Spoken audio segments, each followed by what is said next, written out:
Hey everybody, in this video I'm going to try to familiarize you with a concept called Caveman Debugging. It's just as bad as it sounds, but it's really useful.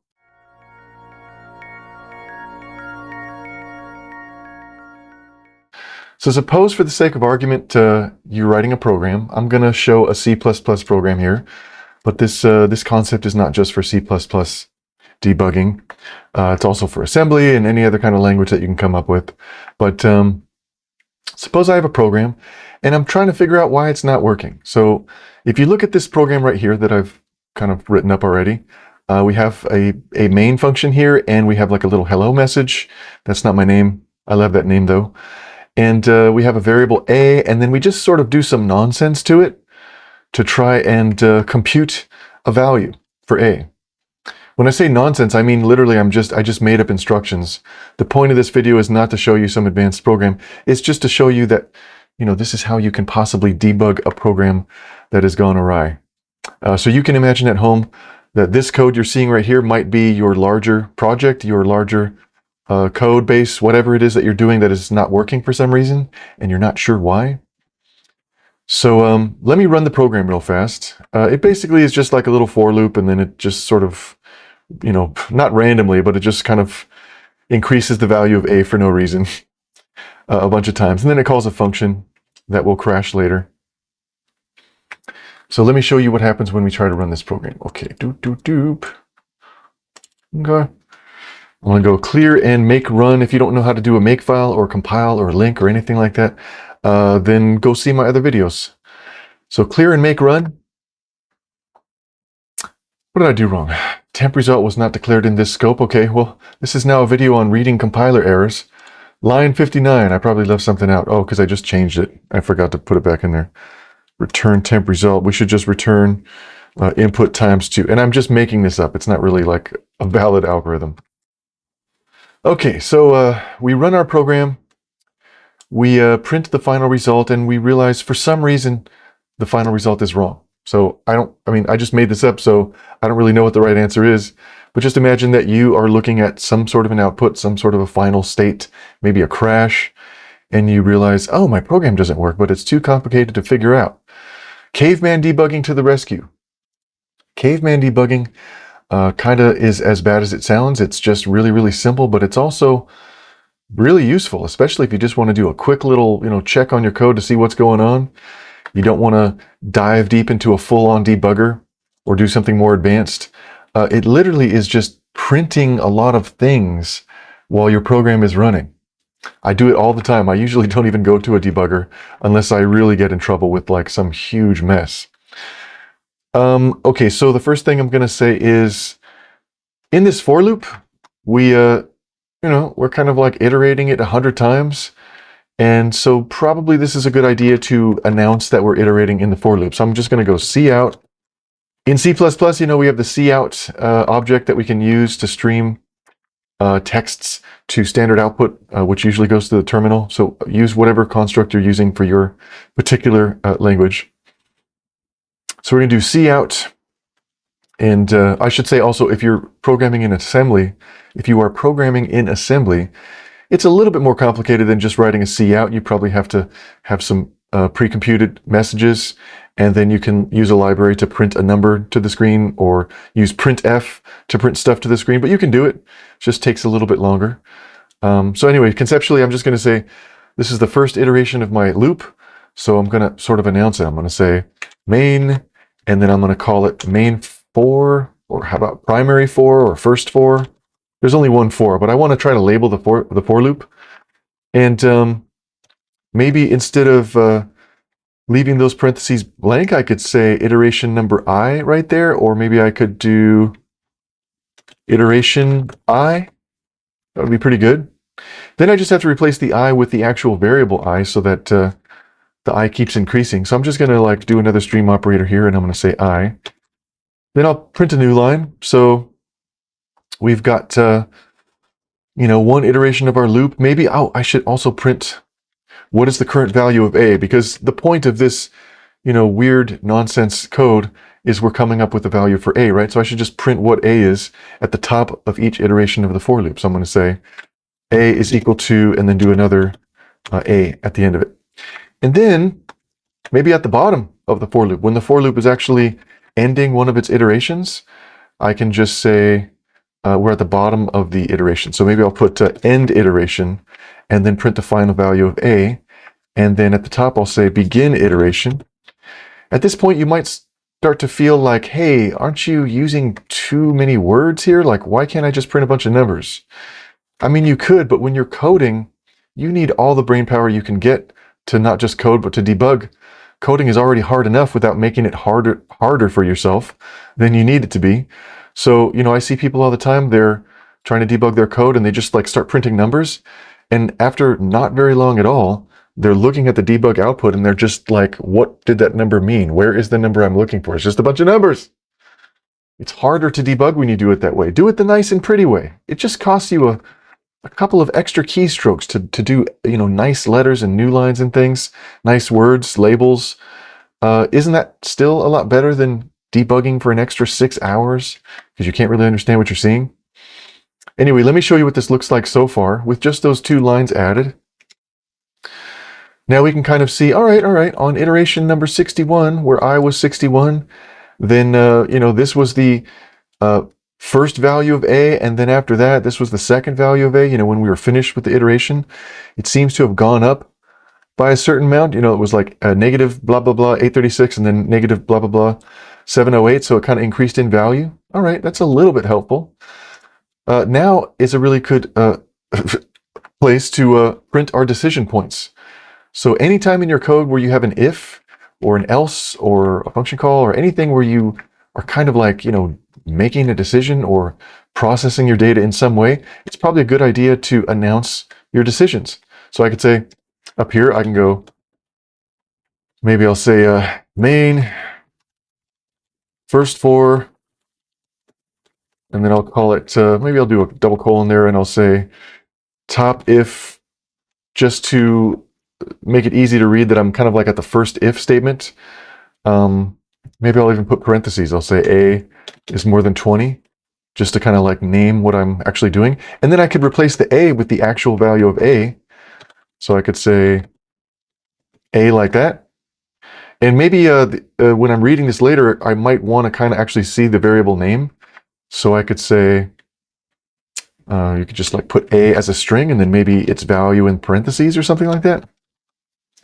Do a new line. And then maybe after that top thing, I'll say true to indicate that we're inside of the if statement. And then maybe at the bottom of that if statement, we'll just say a is now true. And we'll say like a is now, whatever the new value of a was. So just basically we're announcing that we decided to go into this if block. And then we announce what we ended up changing a to. And also, you probably, anytime you see a compound expression like this, where there's like, b times something or a plus something, or just, a big part, multiple parts to the expression, any expression that's more than just like one variable or one number, it's probably a good idea if you break that up into temporary variables too, and then print out each variable. And I know that's a lot of stuff to read, but again, it beats debugging for an extra 6 hours. I'm going to leave that be for now, though. Leave that be. And I'm just going to continue adding comments into the rest of the code. So I'm going to do the second if block here. I'm going to say we're in the first floor, we're in the bottom if, more than 20, true, and then we'll print out what is the value of a after we're finished. We'll say a is now, whatever value for a. And then I'll do the same thing for this function call, because when I call this function, it's going to change the value somehow. So we're going to do cout about to a plus equals f, a call to f.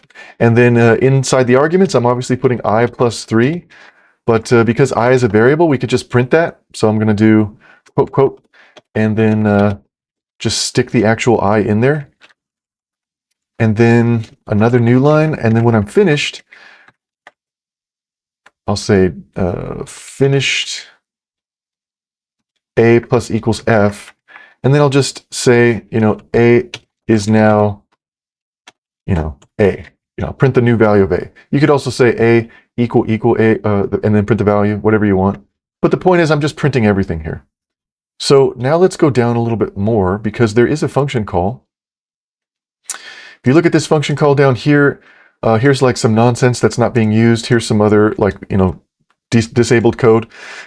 Really what I'm doing at the very end is I'm just taking the input that the function received and I'm just multiplying it by 2 and returning it. So again, imagine that your code is a lot more complicated than this.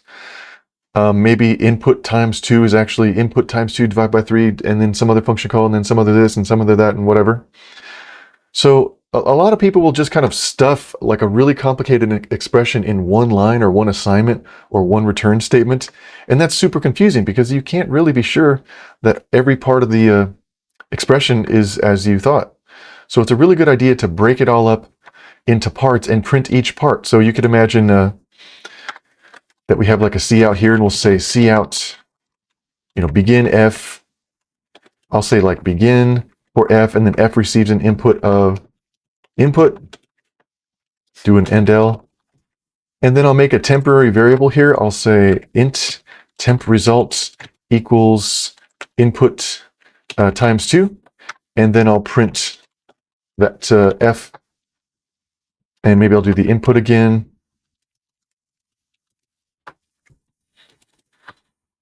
Temp result is now, and then say temp result. So I'm just going to print what the temp result actually was. And I could print something about I just multiplied the input by 2.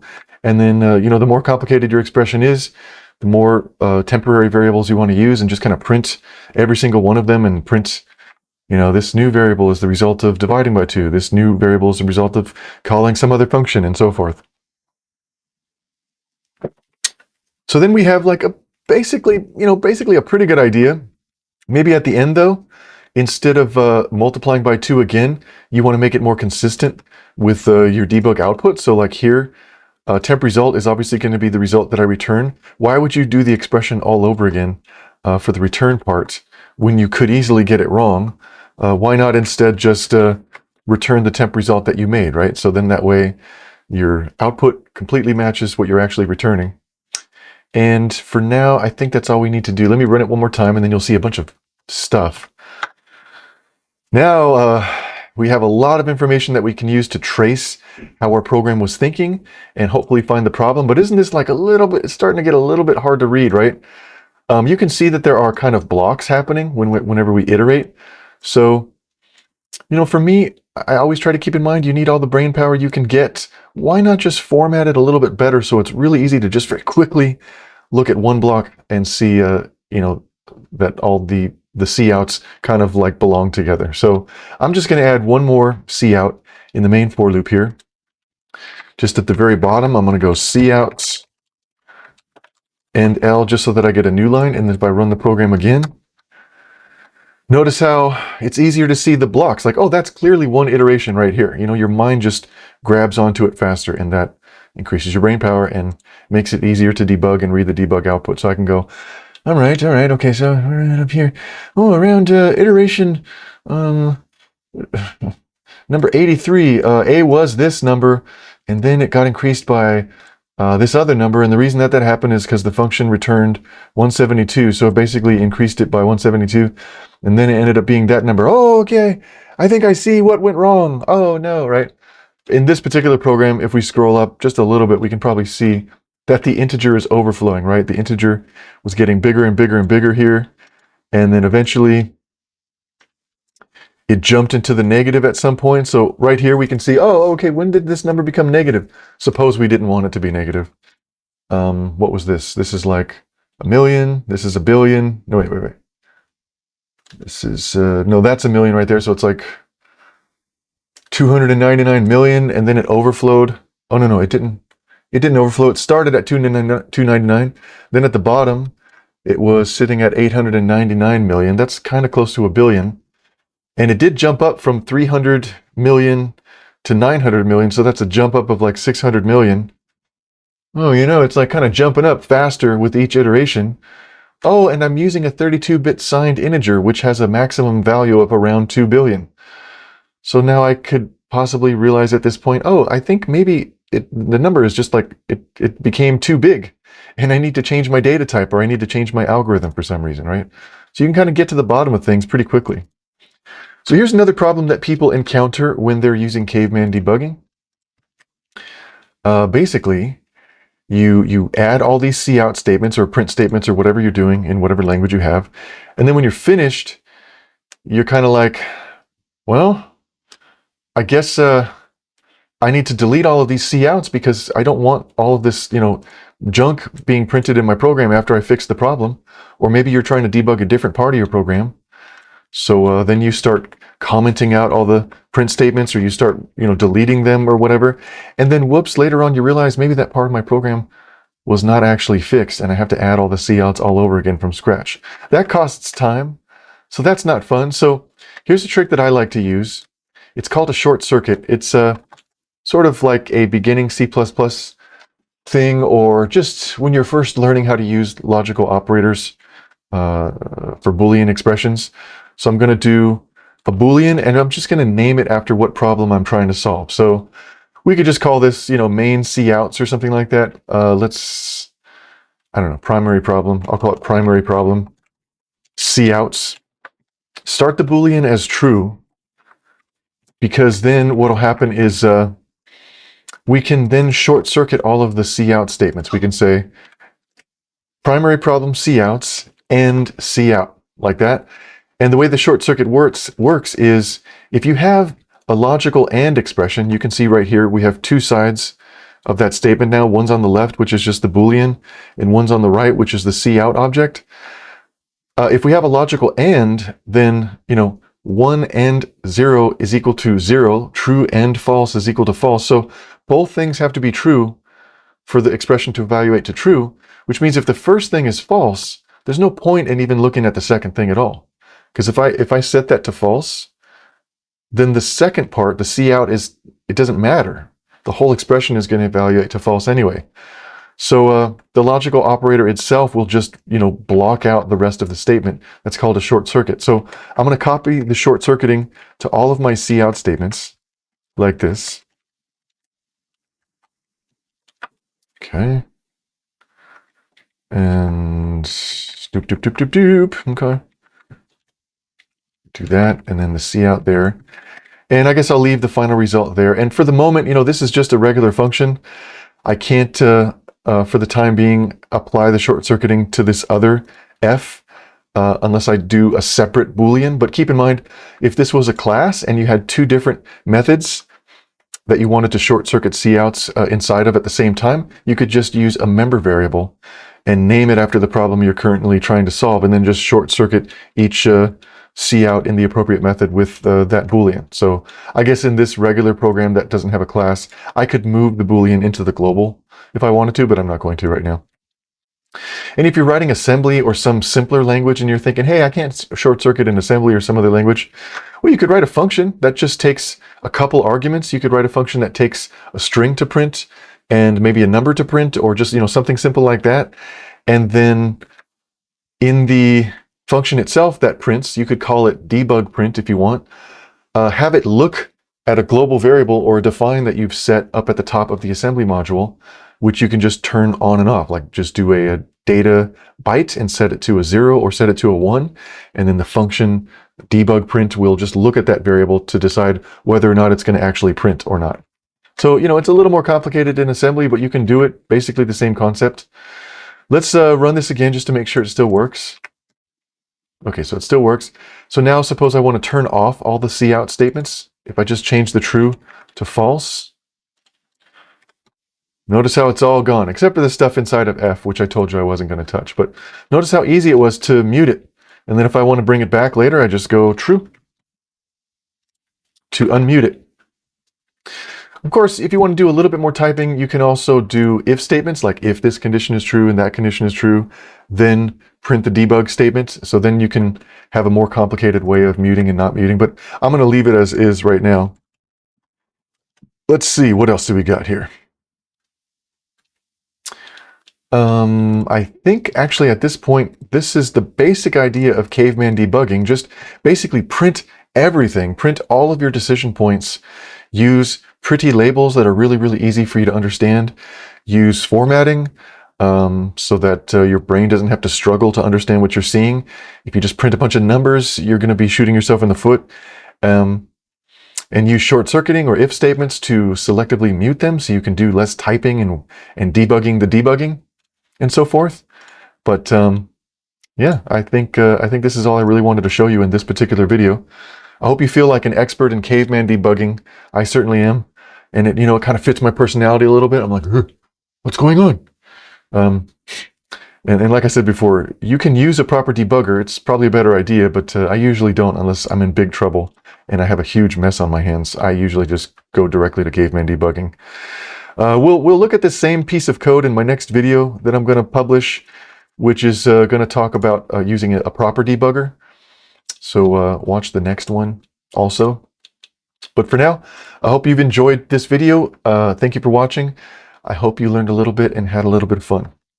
See you in the next video. Oh, whoops, what the heck? Hey everybody. Thanks for watching this video again. From the bottom of my heart, I really appreciate it. I do hope you did learn something and have some fun.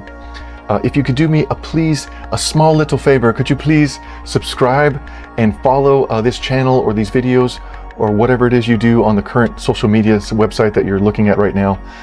It would really mean the world to me, and it'll help make more videos and grow this community, so we'll be able to do more videos, longer videos, better videos, or just I'll be able to keep making videos in general. So please do me a kindness and subscribe. Sometimes I'm sleeping in the middle of the night and I just wake up because I know somebody subscribed or followed.